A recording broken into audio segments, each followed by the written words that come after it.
Last week we started to look at organisational structures.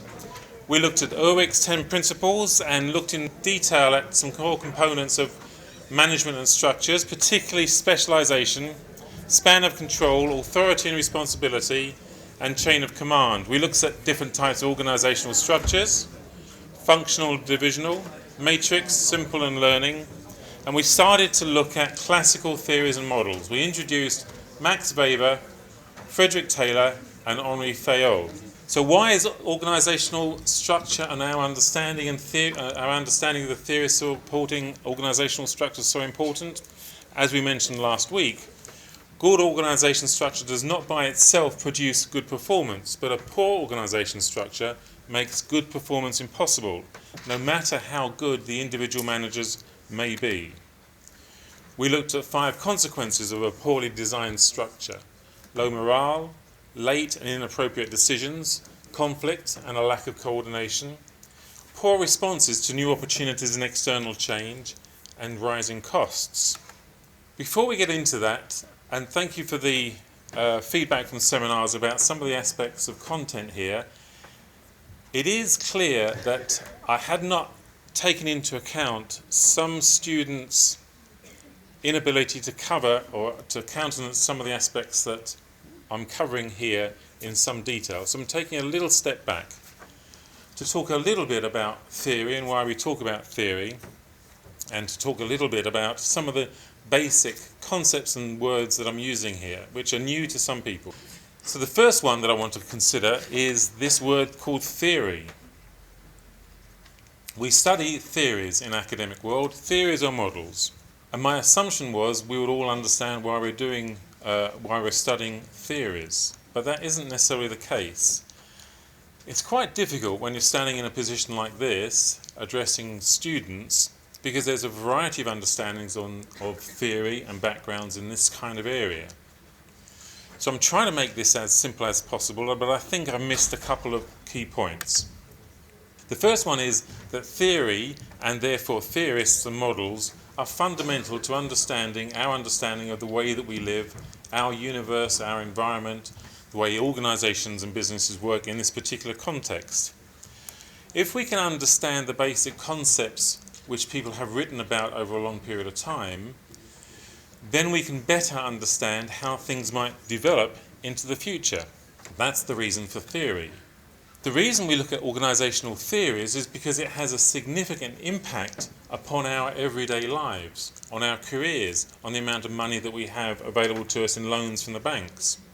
When one looks at the list of significant business failures over the last few years around the world, particularly but in America and in Europe, there are huge organisations that have gone to the wall due to poor decision making based upon not necessarily poor leadership, but poor organisational structure linked to perhaps poor leadership. So General Motors, once one of the largest companies in the world, MySpace, Napster, the first of the online downloading music systems, Borders, once the largest bookshop retailing chain in America, Betamax, slightly older failure, a competitor to VHS videotapes when they first came out, which went to the wall, Swissair and Pan Am, 2 significantly large airline carriers, Woolworths, one of our best known retail chains, Polaroid, the name itself is the company, and Blockbuster last year or so. All companies and brands that were known to us, all of which have gone to wherever dead businesses go. The consideration here is that people can see, looking at theory and looking at models, the way these companies are likely to go. So in 2010, US News came up with a list of companies that at that time were losing their way. That list included Blockbuster, Dell, the computer company, Eastman Kodak, the camera company, Microsoft, of course we know, Motorola, Sears, Sony, Sun Microsystems, Toys R Us, and Yahoo. So these were all companies highlighted in 2010 as companies losing their way due to, as I mentioned, a combination of structure and leadership. During that time then, since that time and now, Blockbuster, as we know, have gone to the wall. And what I've got here is a table which indicates the share price, the high price of the shares in 2010 and their current price in 2014. So Blockbuster's share price, of course, the value of the company is nil. It's now in liquidation. Dell was identified as being lacking direction. That company was bought out through a management internal buyout in 2013, so is no longer being traded. Eastman Kodak was at a low of 5.61 in 2010 and is now almost valueless. Microsoft was seen to be in danger, but has resurrected its product line and has increased in scale.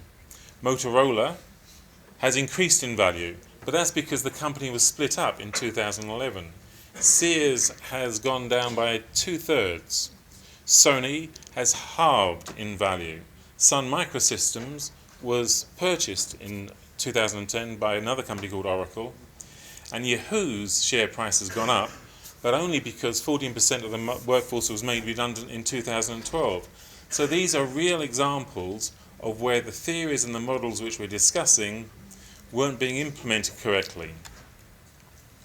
On the UK side, looking at the high street retail chains, we can see over an 8-year period from 2007 to 2014, 319 companies, well-known high street names, failed, affecting 26,000 stores, which affected nearly 250,000 people in this country. So the ability for leaders and managers, and you will be leaders and managers in the future in your careers, the ability of leaders and managers to take organisations along a progress of success on a long-term basis is always in doubt and questionable.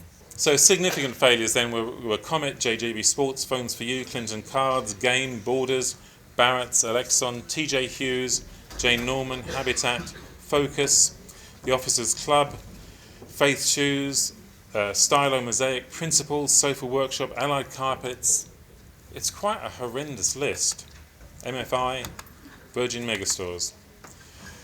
So we mentioned before that the businesses don't fail, it's the leaders who fail the businesses. That's the issue.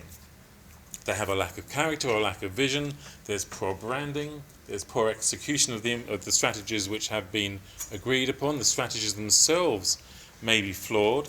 There might not be enough money coming into the business as capital. There's a lack of sales. There's a general culture within the organisation which is not positive. So there's a large number of reasons why this mixture of businesses, leadership and organisational structure sometimes don't work out. However strong the company has been historically. So why do we need so many theories? Why do we need so many theories? It's because our language is such that we have lots of nuances in the languages and we can't always agree on the wording that we're using. For instance, when we use the word theory, we use it in a number of contexts.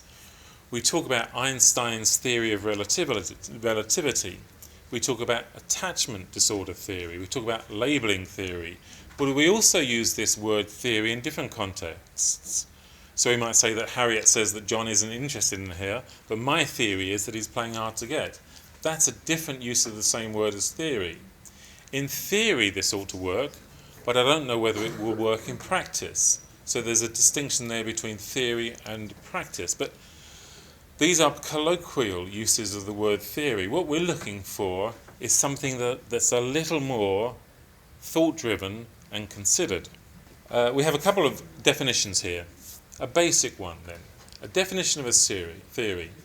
It's a system of ideas which have been described in detail in published form. That's all. So it's a system of ideas. It's just an idea that someone's put forward and has been published. It is testable, it's predictive, but the issue for us in the social sciences, as opposed to in the sciences themselves, the theories that we're dealing with are more likely to be debatable and contested. Wider definitions then. A theory is a supposition or a system of ideas intended to explain something, especially something based on general principles, independent of the thing to be explained. It's a set of principles on which the practice of an activity is based. So it's an understanding of something is happening, and I have a viewpoint or a theory on why that something is taking place. A theory is an idea used to account for a situation or justify a course of action. So within the idea of the theory, there's also a view of the environment, a view of something that's happening, and perhaps a suggestion as to how that might be predictable into the future. The theories that we use in social sciences need some kind of background. So when we're describing a theory, it's a series of different sets of information and paragraphs. A theory of empowerment, for instance, might read as follows. The difficulties experienced by many people are the result of their oppression by society, which in turn results in making them feel powerless to influence events or to resolve things for themselves. So that's in part a description of a series of events or an activity and a prediction as to what might happen next. Then there's a route through that. Conventional help, for example, medication prescribed by a psychiatrist, may simply confirm their powerlessness and the powerfulness of others. Real change requires that the oppressed take power for themselves or become more aware of the power which they do in fact already possess. So that's an example of a theory. Some people have difficulties with theories because they're descriptions, and in their mind, I think, people think of theories as being kind of equations. But our theories are just descriptions, based upon a viewpoint, based upon an assessment, and perhaps a series of experiments, with an idea as to what might happen next. Theories in the social sciences are much harder to precisely define, are often contentious and debatable, that's why there are so many theories, and therefore change also over time, and vary from one culture to another. So linguistically, people's understandings of the same words might change from culture to culture. Our understanding of the word wedding, for instance, we might have a theory of weddings. The understanding of weddings will change from Europe to Asia or India and Africa. So why do we have so many theories? Well, first of all, because there's so many academics, so many people thinking these things. Secondly, because there's so many instances where these things are happening. There are so many businesses in our context, so many businesses developing, starting and declining. They're useful for us to make sense of things. And because we have individual viewpoints and we have different experiences, we can each come up with different theories. All that happens is that a number of theories are kind of collected around key thinkers. It's the doubt, the changes in semantics, the changes over time, which introduces the rationale for having so many different theories. Another concept that became clear last week during discussions was not everybody was clear as to why we're discussing these things called classical models of organisational theory and contemporary models of organisational theory and neoclassical and so forth. And the answer is basically that's how we think. That's how we group different sets of activities together. So we talk about classical music and contemporary music, classical art and contemporary art. And the same terms are used through architecture, dance, ballet, literature, novels, vocal techniques, psychoanalysis, Pilates, liberalism, sociology, piano, social theory, and opera, as a few. We came up with this list because although people are struggling in some instances with the idea that there's a classical view of theory and a contemporary view of theory, it should be generally no difficulty for us to understand that we have this viewpoint that says there were original theories, or that was the first way of doing it, or that's how they used to do it in the old days, but this is how we do it now. We use words like classical and contemporary, but we also use words like traditional and modern. So we have trad jazz and modern jazz. We have traditional homes and modern homes. So we can interchange these two different sets of words, but intrinsically we're all clear, I hope, about the idea that there's one way of doing something that's rooted in the past and one way of doing something that's rooted in what we're doing right now, the contemporary. So let's start to look then at the contemporary view of organisational structures. So going back again to this overarching picture, and instead of looking at the left-hand side now, we're looking more to the right-hand side. Likert, Gardner, Burns and Stalker, McGregor. We're looking today at leadership and organisations theories. There's a whole series of names which you're trying to contend with, and what I hope to do during the seminars and later on during the lecture series is to highlight some of the key thinkers that you need to be aware of and others that you might like to introduce. And the way that I've split up today's session is that I've split it into two. There's a kind of introductory larger part of all the basic people that you need to know, and then at the end there's some more additional authors that you might like to know. We're going to start then with part one with three key authors, Burns and Stalker, Likert and McGregor. And I want you to keep in the back of your mind that whilst these are contemporary theories of organisational structures, they are rooted and built upon what's happened in the past.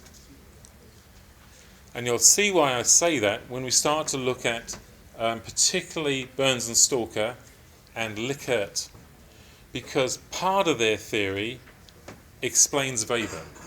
So always have at the back of your mind these three key original thinkers, Max Weber, who came up with the term bureaucracy, Frederick Taylor, who came up with scientific management, and Henri Fayol, who described the management function for the first time. Burns and Stalker then. Burns and Stalker suggested that instead of there being one type of an organisation called a bureaucracy, there are two types of organisations. Now, we know from discussions that we had last week related to Derek Pugh, for instance, that Weber's original idea of there is one type of organisation called a bureaucracy itself has changed into being different versions of bureaucracies. So Derek Pugh came up with the idea that there are three types of bureaucracies. Gardner came up with the idea that there are three different types of bureaucracies, different names. So we already understand that the original concept of bureaucracy has changed over time. Burns and Stalker were one of the first people to describe this modern type of organisation, which they called organismic or organic, and linked it to what they described as mechanistic companies. Now, in general terms, mechanistic companies would be allied to the description of a bureaucracy. So what Burns and Stalker are suggesting is that there are still companies who operate like Weber's ideal bureaucracy, but there is a new type of operation, a new type of company, organic company. One of the details is that these are not either or. The mechanistic company can have versions which are more mechanistic or less mechanistic. The organic company can have versions that are more organic or less organic. But you don't move from a mechanistic company to an organic company without some fundamental structural changes in terms of culture, leadership style and structure. If we know then that mechanistic is a bureaucracy, a bureaucratic type of organisation, then all we need to do is to work out the opposites. So the mechanistic organisation is adapted to relatively stable conditions. And why is that? Well, we know from last week that the bureaucracy has strict hierarchies, rules and processes that everybody is required to adhere to. And one of the limitations of the bureaucracy is that it stifles creativity, it stifles innovation. So therefore, the mechanistic organisation works best when things don't change very much. The organic organisation, which is a newer form of organisation, is ideally suited to less stable conditions because people are working together more as teams. In the bureaucracy, people are working as individuals through a process which is defined by rules and regulations imposed from above. Communication is downwards, instructions are moved downwards and reporting goes upwards. In the organic company, there's a completely different form of structure of communication, channeling of information, relationships amongst people. If in our mind's eye, and it's not a great argument, but it's a good one, if in our mind's eye we think of something like in the Inland Revenue, which is a very bureaucratic organisation, or the Passport Office, or anything from the government, and something like Google, we would describe Google as an organic company because they're team-oriented, they work in projects, they work in a matrix, they can deal with changing situations, they come up with new product ranges, new product solutions, they identify customer requirements and change and adapt rapidly. We know how difficult it is for the Passport Office or the Inland Revenue to change. They can't change very well, and therefore there are delays and headlines are hit on a fairly consistent basis as these more rigid structures try to adapt to changing situations. Even if it is, for instance, with regard to the Passport Office, simply a larger number of people requiring passports at a particular moment in time. So Burns and Stalker, mechanistic and organic types of organisations. And it was interesting last week that in the case studies, people started to use this kind of word, mechanistic, to describe an organisation. They also suggested that within this new organic structure, we need to start looking at organisations as social systems. So whilst we might have within the structure a formal authority, within the organisation, people are working for or against the authority based upon their own viewpoints. So we have a formal authority system, a cooperative system of people working together, and then some form of political system. So we find that in some instances there are problems within organisations because however good the brief is, people working within the organisation actually don't want the project to succeed. So Burns and Stalker, one of the key sets of authors of contemporary management theory, looking at the organic structure in contrast to what they described as the mechanistic structure. The second key thinker in this area is Douglas McGregor. He came up with two versions of the same sort of thing, a Theory X company and a Theory Y company. So we have Burns and Stalker talking about mechanistic and organic, similar sort of differentiation. Douglas McGregor, Theory X company and Theory Y. The Theory X company is based upon the premise that the average human being has an inherent dislike of work and will avoid it if possible. So therefore, the management's task is to stress fair day's output, fair day's work, have incentive schemes, to work on methods of enhancing productivity, implementing a system of controls, a system of coercion, all geared around the idea of bureaucracies. So Theory X is another description of a bureaucracy, but introducing Frederick Taylor's idea of scientific management. So the average human prefers to be directed, wishes to avoid responsibility, and has relatively little ambition and wants security above all. That's a Theory X view of a company.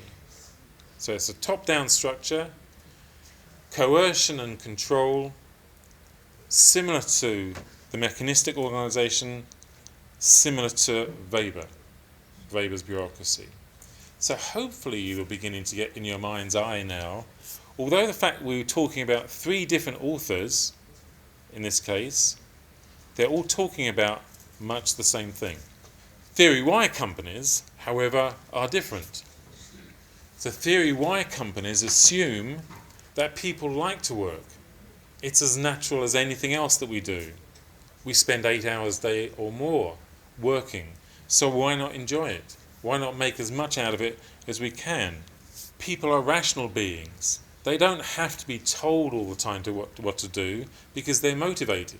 They're self-directed, self-controlling, and committed to achieving objectives which they've in part agreed upon. Whilst they achieve a salary and pensions and so forth, most people work the theory Y suggests, because they have an innate desire to develop themselves. They like to succeed, they like to achieve, they like to be productive, they like to be part of the social system. Everybody wants to develop themselves. Everybody, the theory suggests, wants to progress, wants to have a career, wants to gain greater prestige and have greater responsibility, and will seek it out when it's not being offered to them. The suggestion then is, if we develop more theory Y companies, so we as human beings will develop better. And the view then for McGregor was that there are still too many old-fashioned theory X companies, and these companies need to progress on to becoming a theory Y company. The third person we want to move on to then is René Likert. All of these authors come along and try and describe from their own experiences at the time that they're having those experiences how they view the world. Likert has come up effectively with a progression of different types of companies which have effectively, we think, progressed over time. The end point for Likert is what's called the System 5 company. And although there are 5 companies, we'll immediately begin to recognise that System 1 to System 2 are bureaucratic type companies. We might describe them as bureaucracies. And we might describe System 3 and 4 as being organic type companies or theory Y companies.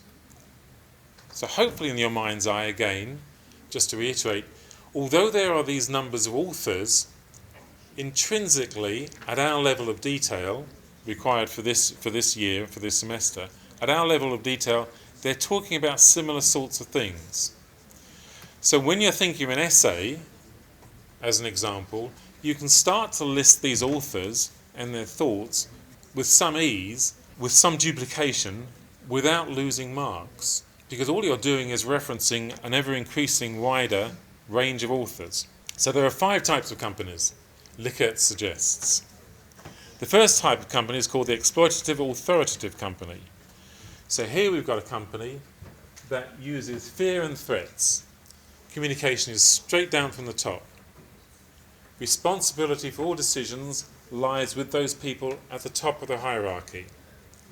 The superior, the person at the top of the hierarchy, has no trust or confidence in the subordinates, and therefore all communication is downwards, instructions are received downwards, decisions are imposed on subordinates, and all that is required to move upwards is an understanding of, are we meeting our targets? There's very little teamwork. There's a rule of feeling of coercion and authority. System 1, exploitative authoritative. The assumption always is, of course, that whilst this company, that type of company does exist, and there are situations in which this company can succeed, increasingly nowadays, these companies aren't likely to progress into the future. That's the implicit assumption. System 2 company, the second type of company, is what's called benevolent authoritative, which is a kind of easing off from this very structured, threat-filled System 1 company. Here, responsibility filters down a little bit, down to the management structure. The subordinates don't feel free to discuss particular aspects about the role. There's very little teamwork and communication, but here motivation is based upon a series of rewards. So the first company, motivation was there because people were told to do the job. The second one is that people are motivated because they're getting some kind of reward for being in the job. So it's still an authoritative structure, still authority being imposed from the top, decisions being forced on people, but slightly more amenable. The third type of company then is what Likert describes as a consultative company. Management offers rewards and sometimes punishments. There are better communication, but although there is some upward communication, it's quite tentative at times because no one's quite sure what the response is going to be from the senior people. Responsibility is spread throughout the organisational structure. There's a slightly greater degree of confidence amongst everybody within the organisation, and not only is motivation based upon rewards, so bonuses and salaries and pensions and things like that, but actually people start to get involved in the job. So you can see a gradual increasing lessening of this rigid structure and a more wider teamwork-based organisation. The participative group is team-oriented. There's free communication throughout the organisation. Organisational goals are developed and discussed and achieved as teams. There's a high level of confidence by everybody about everybody in the organisation. There's teamwork, communication and participation. But the point that Likert wanted to get onto was to try and describe this new organisation that he'd come across, this new form of structure that he found at the time very exciting. And he called it a System 4T, or Total Model Organisation. What he was trying to describe is an organisation like Apple, or an organisation like Virgin, or Microsoft. An organisation for the first time where the leader could also be a team member. The leader knew as much about the business as the people at the bottom. They just happened to be the founder. So this new form of organisation, instead of having necessarily a board of directors and a group of people who built the organisation up through a period of time, is geared around one or two people who are very charismatic, who lead the organisation, A, through their skills and experiences, B, because people want to follow them. They're great to work with. If we think of Steve Jobs or Richard Branson or Bill Gates or Zuckerberg or any of those kind of people, they are enticing people to be around. And the interesting thing about all of those is that Steve Jobs started off programming and could program. Even when he was running the organisation, he would still get involved with programming decisions. This was the first time that this new form of organisation, with this leader in place, had been identified. And Likert described it as the total model organisation. The suggestion being that this was the way to work into the future. Okay, so we start off with Weber, Fayol and Taylor, and we've simply moved on to describe some alternatives to those original viewpoints, ending up with this exciting new model of the charismatic leader. Now, the thing about the charismatic leader in Likert's system total model organisation is the charismatic leader, you may recall, was one of the three types of organisations that Weber identified. The charismatic leader-led organisation, the traditional organisation, and this new organisation called the bureaucracy. So 110 or so years later, or on from Weber describing this organisation, we've come now to this hybrid of a bureaucracy led by a charismatic leader. Okay, so moving on to leadership then, let's spend a bit of time looking at how we can describe leadership theories. If you recall last week, we again started off with Weber, Taylor and Fayol.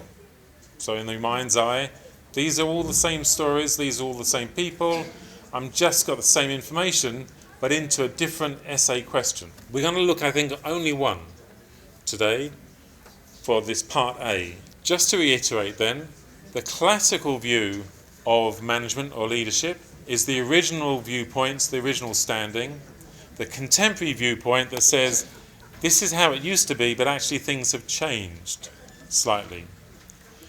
So the original viewpoint of leadership was that we could describe leaders in terms of either their traits and or whether or not they were an authoritative, democratic or laissez-faire leader. Those are the kind of original options. Blake and Moulton, with their managerial grid in 1964, suggested that there are actually 5 different types of leadership behaviour. So they move away from the idea that there is the leader to looking at the behaviour of the leader. And what they suggested was that you could describe different leaders according to whether or not, or how highly they ranked their concern for the people versus their concern for the product or the task. So you differentiate different types of leaders, not according to their traits, not according to whether they were authoritative, democratic, or laissez-faire, but according to how they were concerned about the people or the task. You have a grid then, and academics love grids. They're usually 2 by 2 because it gives you a series of four or five options. If you characterize then people according to their concern for people or their concern for product or task, you come up with 5 different variations, which they described as impoverished management, country club management, authority compliance management, middle of the road management, and team leadership management. Impoverished management then has a low impact on results and a low impact on people. What that means is the results aren't great and everybody isn't very happy. But that's a style of management. At the top end, one would think, then is team leadership, where the results are great and everybody's happy. And there are variations in between. So the impoverished manager is the most ineffective. They don't have a regard for creating processes and systems to ensure that productivity is high, but they're not interested in working with people particularly either. The result then is disorganisation, dissatisfaction, and disharmony. The important consideration here is that these are not academic models per se, these are descriptions of people. So there will be people that you come across who you would be able to describe as impoverished managers, low on results and low on people skills. There are also people that you will come across who could be described as country club managers. So they're great with people, but the results aren't always useful. So this person is very influenced by and supportive of the members of his or her team. The assumption is that if everybody's happy, then things are working okay and we'll get results. It can be a very relaxed environment, but the danger is that the results and the output isn't as required due to a lack of quantity and or quality. The third type of manager is what's called an authority compliance manager. So high results, low people skills. So this type of manager is the type of person who doesn't really care about the workers, but is just interested in getting the results. And you may have come across people like that already. Low people skills, low empathy, the employee is always secondary to the task, and the most important thing is making the results at the end of the week, or at the end of the month, or looking good to their own managers. People then leave, but the manager doesn't mind because other people come in. We might think of, with no experience necessarily of, we might think of people in call centres as operating under an authoritative compliance management system, where the emphasis is on the results. The middle of the road manager has a nice balance. There's a compromise though between results and people.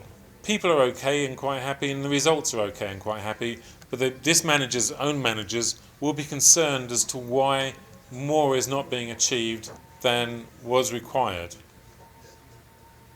We got the singing again. Bizarre. The most important and the best form of manager style then, according to Blake and Moulton, is team leadership. This is the best management style. Output is high and morale is high. So we have a move then. In the classical view of leadership, we have a move from the trait theories. We can describe a leader. They're honest, straightforward, courageous, intelligent. We've moved from, there are 3 types of leaders. There's either the democratic leader, the authoritative leader, or the laissez-faire leader. To actually there are different types of leaders. It's a little more complex, and it's geared around the leader's view as to whether they want to achieve output and or people skills. The different types of leader. So the 3 different types of leader. Yeah, so last week we talked about one of the classical management views of leadership was that there are three different types of leaders. There's the leader who tells people what to do, the authoritative leader.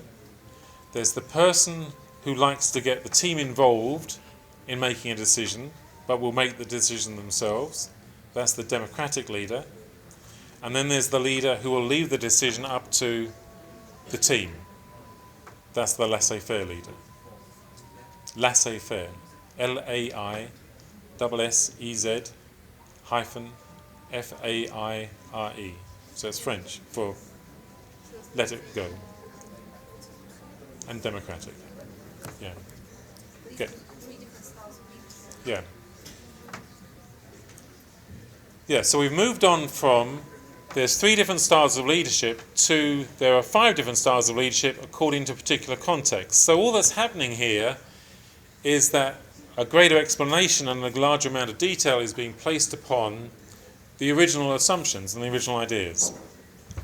So this is a little extra session really to look in a little more detail at some further writers who can help elucidate some of this mass of wordage and thought processes.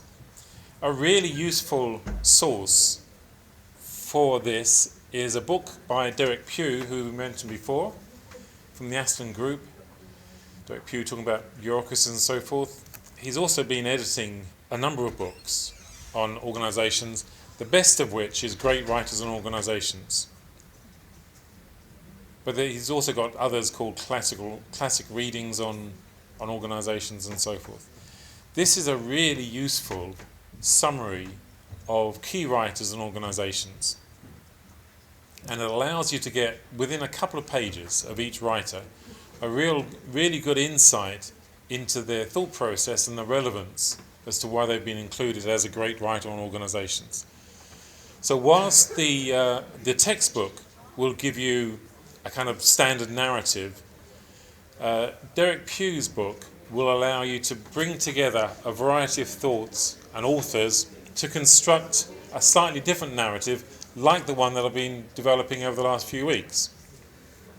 Because I have known Derek Pugh's books since I went first to university at your age, so he has been around for a long time. There are five extra authors that I want to spend a bit of time thinking about. And I'm only offering them really because their choice is out of a large number, as you can imagine, of potential authors that you could be reading about and including in your essays. I include them because some, like Charles Handy, are very well-known names within this genre of thinking. Charles Handy is a really great author, very readable, who you can include because he has a lot of insights into a large number of facets of organisational theory. Joan Woodward I've included simply because it's an easy thing for us to understand and remember. I've included Charles Handy also because he talks about shamrock organisations, and Lawrence and Lorsch only because they have a really good concluding remark for us to use. So Joan Woodward looks at organisational theory and organisational structures, and instead of describing them in terms of how they are formalised, she looks at them in terms of how they use technology. So she was looking at the manufacturing type industries, which is why she's trying to describe different operations around unit and small batch production, large batch and mass production, and process production. So what she's trying to say is the structure that you utilise depends upon, in these instances, the means by which you produce things. So in the case of unit and small batch production, what you need is, because you're only producing one item, a prototype let's say, or a small number of very individualized pieces of output, what you need then is a very coordinated, team-based group of people working together. So we might describe this as the Theory Y organisation, because this is an unstable environment where new things are having to be developed and learned, where people are having to work together and communicate well, where the output is important, but the output and the quality of the output is fundamentally dependent upon the quality of the people working together. So it could also be described as a simple organisation, because they're often very small, and there's one person who's leading the company who's also leading the team. Again, from your point of view, whilst these look like a large number of disparate authors, they are all talking about the same sort of thing. And if you list them out, you can start to describe them and summarise them together. So unit small batch production, Woodward. Simple organisations, Derek Pugh. Theory Y companies, organic companies, they're all the same sort of organisation. If you're producing in large batches or in mass production, of course, you need a different form of structure. So therefore, you have a complex administrative hierarchy. You have top-down control. You have impersonal structures and control systems. So this begins to sound like the original bureaucracy. It sounds like a mechanistic organisation. It sounds like a Theory X organisation. So Woodward's large batch and mass production is another way of describing a Theory X company, let's say. Our process production then becomes a different type of company, one that we haven't really looked at before. And this is where you simply have a process producing things. Chemical companies, for instance, gas production companies. Very few people involved in the production of the output. It's all about control systems and processes. So when we looked at the Kia automotive factory, for instance, that's a process production. Whereas the original automotive Chrysler plant that we looked at from the pre-war years was very much about batch production and mass production. So there's a change here. Batch production in terms of automotive industry like Chrysler to automotive industry like Kia, using robots and very few people. So Woodward is then describing different types of structures and organisations based upon the technology that they use. Henry Mintzberg, I won't spend too much time on this, Henry Mintzberg comes up with 7 types of organisations, and he identifies them by terminology, and looks at them and differentiates them in terms of the supervision and the decentralisation. So how far decisions are made away from the main authority points. Charles Handy, in a book called Gods of Organisation, talks about different types of organisational culture. So Charles Handy is trying to describe structures in terms of the way the culture operates. So again, a slight nuance here. He describes 4 types of organisational culture. He uses Roman gods: the club culture, the role culture, the task culture, and the existential culture. The only difficulty with Charles Handy was he was a slightly maverick academic and keeps coming up with these odd terms. If you remember the terms, that's great. But Charles Handy is a useful author. So the club culture. So 4 types of culture, and they move along from similar to the Blake and Morton organisational grid. We have the club culture. The club here is not clubbing, it's the club to hit people over the head. So that's an authoritative type of structure. Someone who's concerned with output, not so concerned with people. We have the role culture, where things are clearly defined by processes, rigid walls and hierarchies and so forth. We have the task culture, where tasks are clearly defined, roles are delegated, and it's about reporting and reporting upwards. And the existential culture, where it's much more about team and people working together and developing and bonding as a team. So he describes different types of cultures, similar to the style that we've had before, with Likkert's systems 1, 2, 3, and 4, but in terms of these kind of God-based or gods-based terms. But he was also the first person to describe this new type of structure. Moving along from Likert's System 4T, the total model organisation, that was the one where we talked about Richard Branson type company, or Steve Jobs type company, or Bill Gates type company, or Zuckerberg type company. We have a leader who's also part of the team, who could be part of the team.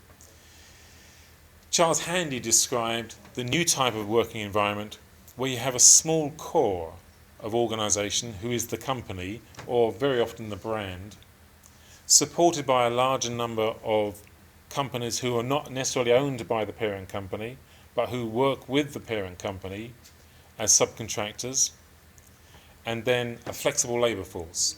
So people on part-time or 0 hours contracts. So until Charles Handy came up with this term, the Shamrock Organisation, academics hadn't really been able to describe this new means of working, new means of employing people. And we can see large numbers of organisations now are including this type of operation within their own sphere of influence. So McDonald's, for instance, could be described as a Shamrock organisation because it has a small centre, a large number of suppliers who are tied into the centre, and a larger number of employees who are required to turn up as and when required on 0 hour contracts or part-time contracts. Remember, the starting point was that people were in a large hierarchical organisation being told what to do and were in a job for life. Nowadays, we don't have that. We've described the future of work, where the future of work is much more around you developing your own career. You might have different careers over a period of time. You might take time out from working, and you'll be employed on a different kind of contract. You'll be networking with people, and it will be the networks of people potentially that are employed, not just the individuals. So Charles Handy is important to us because he's come up with this term, the Shamrock Organisation. And provided you can remember the Shamrock and Charles Handy, that's quite another easy little win for any essay. And finally then, it's just a thought from Lawrence and Lorsch.